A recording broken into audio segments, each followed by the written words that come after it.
Hi, welcome to the 2026 host edition of Republican Roundtable. I'm Jennifer Zielinski, and this is Diane Napper. And this is? I'm Jacquelyn America, and we are the hosts of the Republican Roundtable. So, everything's going on in the news cycle. We're at the beginning of the Minnesota election season, which sounds weird because it feels like we've never fallen out of an election season. Right. What's Right. happening? So much going on, even just in, 3 weeks into the year. There's a lot happening, and we've got fraud, we've got immigration problems, we've got protesters, we've got rioters, we've got a lot of things that are happening right now. And we've got stuff happening abroad. For our viewers, as they're watching this, we're filming this at the end of January. So it's going to sound like we're talking about something that may be out of the news cycle by the time this is viewed. But it's going to be very important to this election cycle. Exactly. Fast year, 12 candidates 12 candidates. so far. So far, and counting. Yes. And that's just for governor. For governor, Right, yep. right. These yes. aren't even our scripts. These are just everyone who's been listed as running on the Republican side Right. for governor. I might announce. No, I'm just kidding. That was a joke. Well, and we have not only the governor's race, but we've got Senate candidates, we've got congressional candidates, and every single state and House seat is also up this year. So That's right. a lot of candidates that we have to be aware of and start talking about and getting to know. So caucus is very important. That's Yep. extremely important reason to show up to caucus, because gotta that's see. the ground floor. That's how you start to have these conversations with the people you know and make those comparisons. And even if you can't get to caucus, everyone tries to. We announced that it's on February 3rd. But if you can't get there, whatever reason, you can still get involved with your local party or candidate. You can still get involved and start to make those changes, let your neighbors know about a candidate who's running.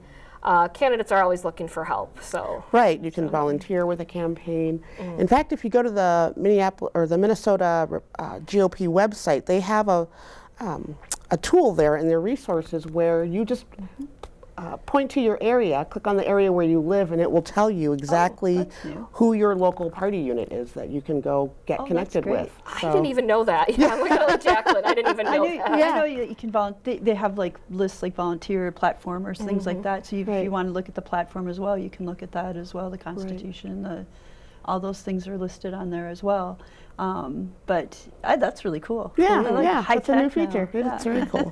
That is cool. So- And I think you brought it up, you can volunteer with a candidate or you can volunteer with your local party unit. So, Absolutely. Party if- units need help. Yeah. Yeah. And just getting out there, just making sure that all candidates have that voice. I think a lot of times we neglect the local candidates for city council, county positions, for the bigger names. And School board. school board is huge. Right. Huge, especially yeah. when it comes to our kids and the stuff Yes. that's being taught is it being taught or indoctrination? What I don't know. They're not learning to read or write. No, we know that exactly. much. But they're learning to protest though. They are learning to protest. That's just crazy. Emphasize like crazy. Yeah. Before we get into the protest, Robbinsdale School Board, I used to live there. I know you live in that area.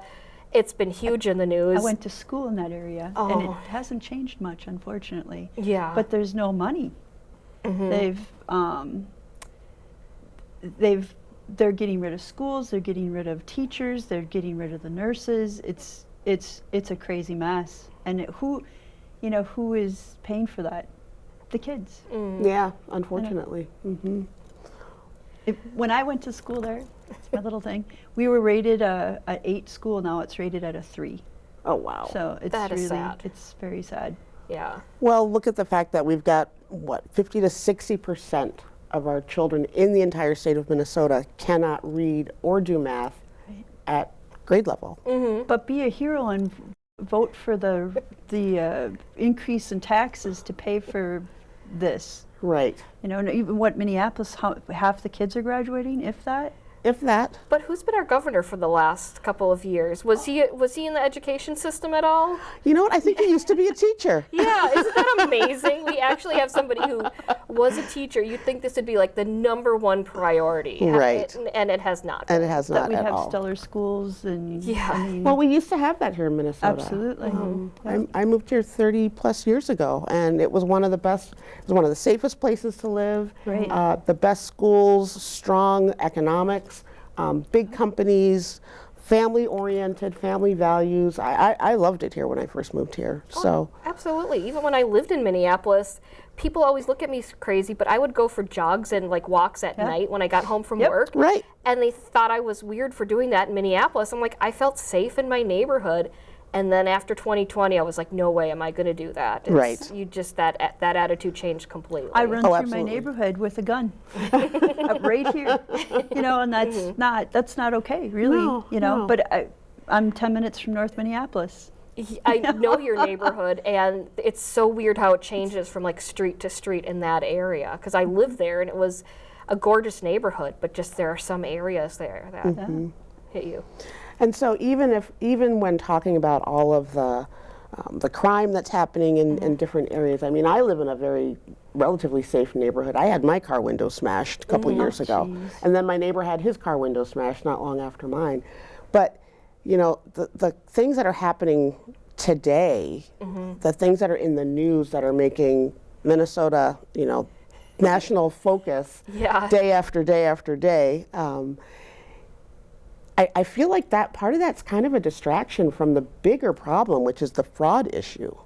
Because that onion started unpeeling a few years ago, but now we're seeing, we're up to $9 billion at least in our taxpayer dollars that have been stolen from us, not likely to ever be recovered. Yeah, that's what we worked hard for. Like I say, but we all worked hard for. We see those tax dollars taken out of our paychecks, including the new family leave is now being taken out of our paychecks. What is it going to? But the onion has just been peeled back, and I don't think we're ever going to put it back. No, we've hit the tip of the iceberg, I think, starting with the daycares and the autism centers, and now we're talking about transportation issues. I'm sure the free meal program has got to be rife with fraud. And I feel like our local media doesn't always do the best job of housing. But our local media doesn't do a very good job of telling us what the truth is. Well, and who's really getting hurt by it? Right. I mean, there are people, single parents, who absolutely need these programs. Right. Or they can't get by. I was one of them at one time with daycare assistance. So it makes me very angry. I'm a business owner. I'm looking to expand my business. They've turned the grants off. I'm a woman business owner. It's something that I have the potential to maybe not take advantage of, but to apply for that will help me out and my clients. And they've turned the program off. You can't even apply for a grant right now for anything. Right. You know, and it's hurting regular, hardworking people. And then there's this. How is the community that is taking advantage of us? How are they the victim? Right. That there's no accountability. Nobody. It's and then if you want to get involved, then you kind of pull back because then you're a bad person. You get targeted. You get attacked. You get labeled. It's just upside down. It's very upside down, and it has been for quite some time. Yeah. And who's accountable for the fraud? And who was fired? I want to know who was fired. Right.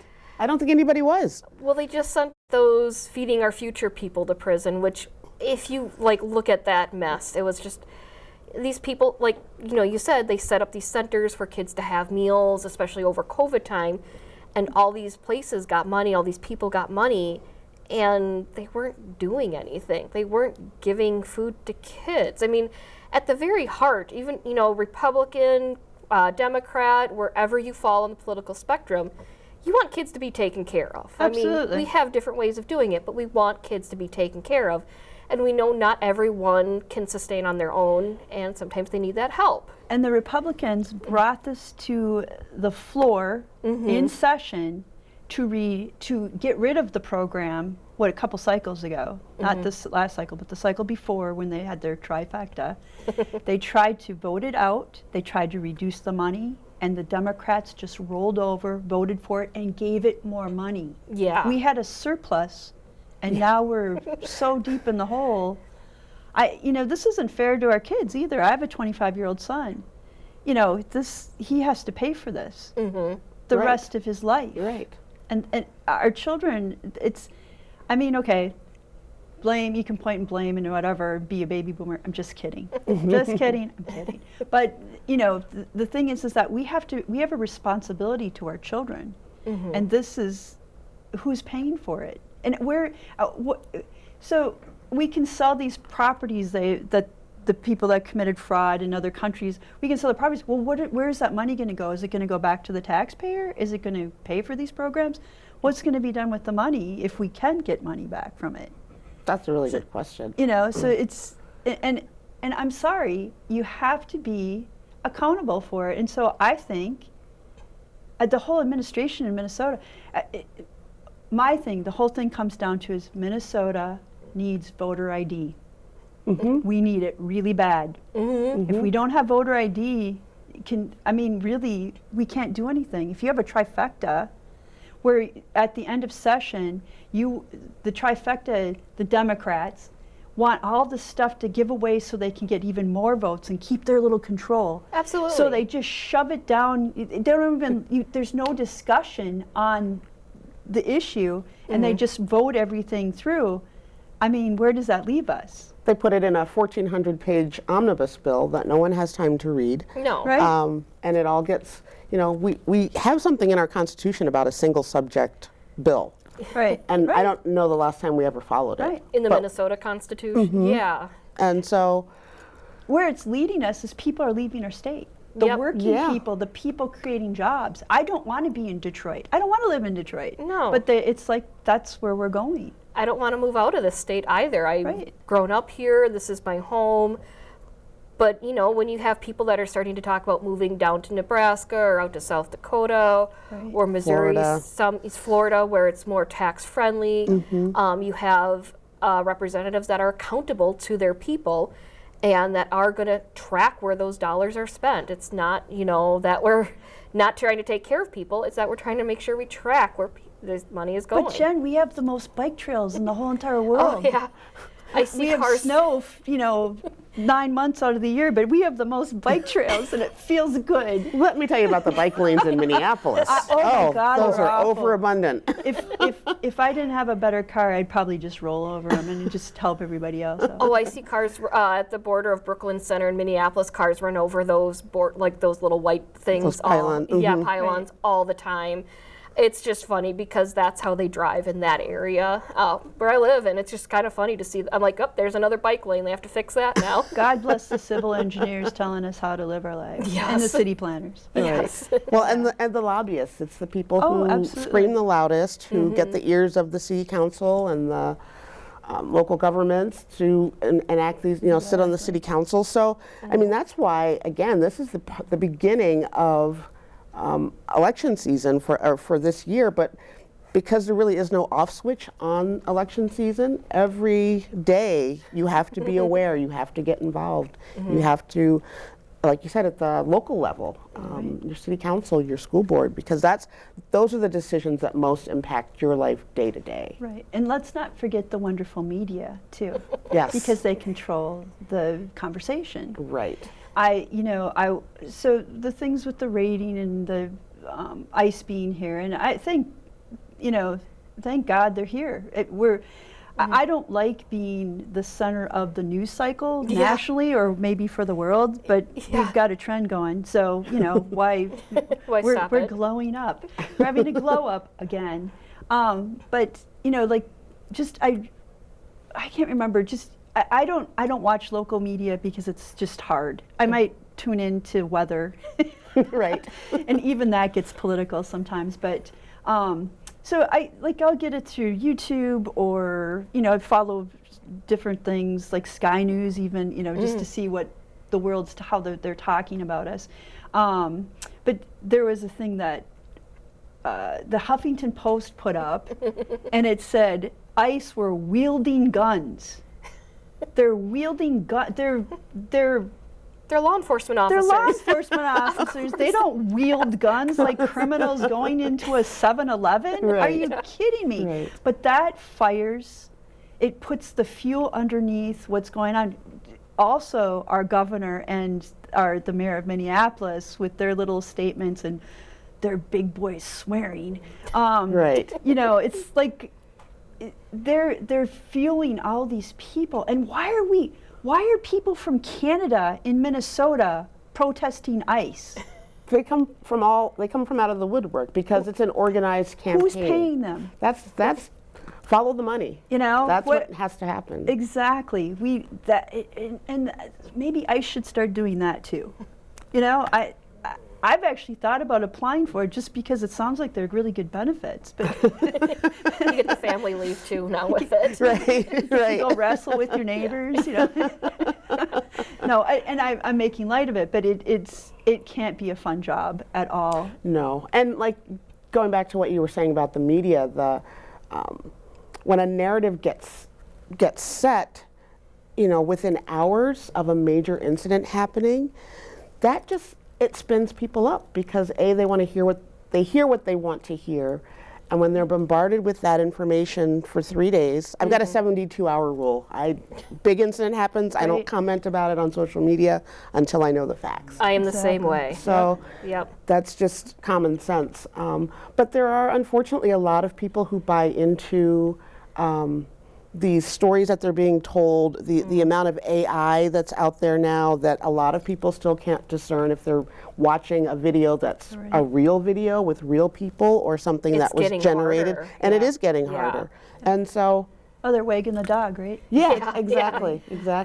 And you know, we're the center of the world when it comes to the media with a news cycle, but it's sad what happened in Minneapolis. Absolutely. And it happened a couple blocks from where I work. It happened not too far from where George Floyd died. Right. It's a weird area because I used to live in that area too. That it's such a big part of the news these days. It's sad that a woman lost her life. Yes. Like, let's just make that clear. Absolutely. But we have, again, you talked about the governor and our mayor who, they refuse to help our ICE agents. So now our ICE agents, they're not only playing warrant, you know, going in for those warrants, grabbing those people, they're playing crowd control, they're policing people as they try to block them, versus if Minneapolis police was there to support them, they wouldn't be dealing with all that. I read a statistic that you can find online. I think it was 6,000 people, criminal illegal aliens, were arrested, detained, deported. Not a peep. I mean, this was before Trump was president, or even in the Biden years. Yep. And no one on the left seemed to care that these things were happening because no one was calling attention to it. And that's why they're part of the problem. If we didn't have a sanctuary state or sanctuary cities that don't cooperate with immigration, because the federal government is responsible for immigration law. So they are just trying to enforce the law. And then when you have people coming out To protect the citizens. because no, I don't want a child rapist or a murderer living in my neighborhood. Yeah. And why aren't we talking about the crimes that these people have committed that they're going after? Because I don't want them. I do massage. I have my own, I have a waiting room and a treatment room. And I actually last Thursday, our cleaner, who is from Mexico, actually tried to push me down on my table. He sexually assaulted me. He tried to, I don't like talking. No. But he's not from here. All they have is his first name and his phone number, and the phone number isn't in his name. I don't want people in our country treating women and children like that, or men. Right. I don't. He worked there for about a year, and so you're just having regular interaction. No one. It was about 6 o'clock. Nobody else was in the building. I don't want to be in those situations. Right. But I'm the bad person because I'm talking that I don't want a person that commits crime. He was very, very comfortable with what he was doing, and he left nonchalantly, just kind of shut the door. That's not okay. It's not because okay. if he's doing that with me, and I'm going to press charges. How many other women in that building who do the same profession has this happened to that are afraid to say something? Right. And it sounds like he's not even traceable. We can't find him, or it's going to be hard to find him. And that's just one person of how many people came over our border. Right. I want to live in a safe place, and I want children to grow up and live in our state and enjoy things. We have a beautiful state. It is a beautiful We have the most state. bike paths. We do. But it's concerning. It is. But my thing is as long as we have warrants and we're doing this, because I've seen some videos too where, ICE agents were at a truck stop and they just started knocking on people's doors on their trucks and they're like, "Where's your warrant?" And that's a good thing too. I hope that's not going on either. I hope they're not just walking up to people and saying, "Hey, show me your papers," or whatever. I don't like that feeling or idea of that going on out there too. So I hope to God that we really are doing warrants and things like that. So I hear a lot that's what's happening, and that's why people are suddenly so terrified to go to the grocery store. And I'm thinking, you are a 35-year-old white lady. Why are you terrified of going to the grocery store? In No one's Minnetonka, gonna. right? Yeah, right. Right? Yeah. But the point is, so you hear these things, and again, do we know that it's true? You're just seeing part of it. You're not getting the whole context. Right. We never get that, and we also don't know because I would think that we know most of our media is not honest, but if these things were actually happening, I would think that it would be plastered all over the news 24/7. Right. So that's why I say question your news sources. Make sure you look at a variety of things. Make sure you are getting the full context. They're plastering images, they're plastering videos. I have seen that on like KSTP or other stations. And again, I'm not going to call it out. I don't know what's fake or what's not fake. But I'm like you when it comes to news sources. What's really happening behind the scenes? Are they taking this person because they just wanted to pick somebody up? I don't think that's what's happening. I think they have these warrants for these people. Hey, we have been after this guy. He can either cooperate or he cannot cooperate and come with us. And again, it's not only what happened to you, Jacquelyn, but what we've seen happen to a lot of women. Laken Riley made the news, and I know she wasn't named for the election, but that's not, one incident. That's an incident out of many, unfortunately, that we've seen. Right. Sure. Well, another thing, though, too, is we have to hold these judges accountable, too. Yes. I mean, what was it with some of the fraud? Didn't the judge release like 25 people or something? They don't have to serve any time. Yeah. What is that about? And the judge is supposed to follow the law, not create the law, Right. not interpret it. And the same thing with a lot of the criminals. And we've detained people for like a domestic, and they'll go to the courtroom and have their charges, and ICE will be there. Yep. I saw it. They'll sit there and say, "Your Honor, we've been looking for this person for 3 years.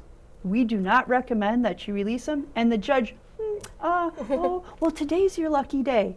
Every single person that was in that room, one kid, really well-spoken kid, 5 felonies with gun violence, gun violence. Well, today's your lucky day. And they let these people go back into our communities. And we can't have that. No. That's the perfect time to release them to ICE. They're not going into these communities to grab them. And that's what we've built with sanctuary cities. Somebody could be taken to jail, and as police are processing them, hey, let me run them on the federal database. Right. Oh, they're not supposed to be in this country. Right. Let's call the feds. Right. Yeah. Yep. Well, come on, So- media out there. But I think that has a lot to do with it, though. It's the narrative, and it's pushing, and it people come from an emotional place, and it's raw. It never stops here in Minnesota. It's one Right. thing to another, and it's not just Democrats. It's Republicans too. My thing with Fox News, Republicans, is that they'll sit and they'll talk about Omar over and over and over again during an election, but they won't say, hey, Omar's doing this stuff, but there's a great candidate, Cicely Davis, who's or you know, Dali Al-Akidi or whoever. That's right. They don't Nagel, say that running. name over and over again. Right. They just focus on the negative when they could be getting out the real person that could solve the problem. Right. Yes. Yeah. So come on, media. So that's why it's so important for us as Republicans, for independents, and even Democrats who are tired of the fraud, tired of the protests, tired of listening to whistles, you know, all night long and helicopters and things like that. This is our time to get involved in the political process. It's not difficult, but it's important. It's necessary. We can't change anything if we don't learn how to get involved. Exactly. Watch House and Senate floor sessions. Find out who your representatives are and your senators, and hold them to account. Send them emails. City council as well. Meetings. Let them know. Attend the city council meetings if you can. But it's not something everyone can do. You know, we kind of make light of it, but you know, who are these people that get to spend all day protesting when I know I'm at work every day? Exactly. So, I have to be at work, yeah. Right. but like you said, city council meetings, some are in the evening, some are during the day. I know Minneapolis is different than Brooklyn Center, for example, but they're all recorded. They're all on YouTube. Every municipality, state and local, they have that. Watch it on your leisure and take notes. And if there's an issue that's really concerning to you, like a school board issue, or you know, get involved. Yep, call your Senate district, or get involved in your neighborhood even. Right. Yeah. Your precinct. Your yeah. Just, you know, we're in this situation because a lot of people didn't act. yes. You know, they're like, I vote, and I don't know if that's just enough. If voting's just enough. Don't stay home and not vote. Right. You know, just No matter how discouraged. get out there. If you can't stomach who's ever on a certain level, just vote at least on the local level. Vote for, you know, get to know who's running. I've sat down at a computer, and it's hard to figure out each school board member, but you can Google them, you can look them up, you can find out a couple different things. Right. Yeah, I mean, it's important to vote for the president, but it's more important to vote for city council people because they actually affect your property taxes. Yes. Right. And your So- children's education. Exactly. Yep. So- Yep. Very important time right now. Yeah. Yeah. Yep. But Go it's, support your favorite candidates. yeah. Too, you know? Right. Meet your neighbors and Yeah. figure where out how it's to. at. That's exactly where it is. Or hang out with us on the Republican Roundtable because there's some cool chicks here. Right. Well, this has been a great host It has been. edition of Yes. Minnesota And Republican thank you, ladies, for all that Roundtable. you do out in the community. It's Oh, you fantastic. too, Jacquelyn. Well, So you know. yeah. So, once again, we are the hosts of Republican Roundtable.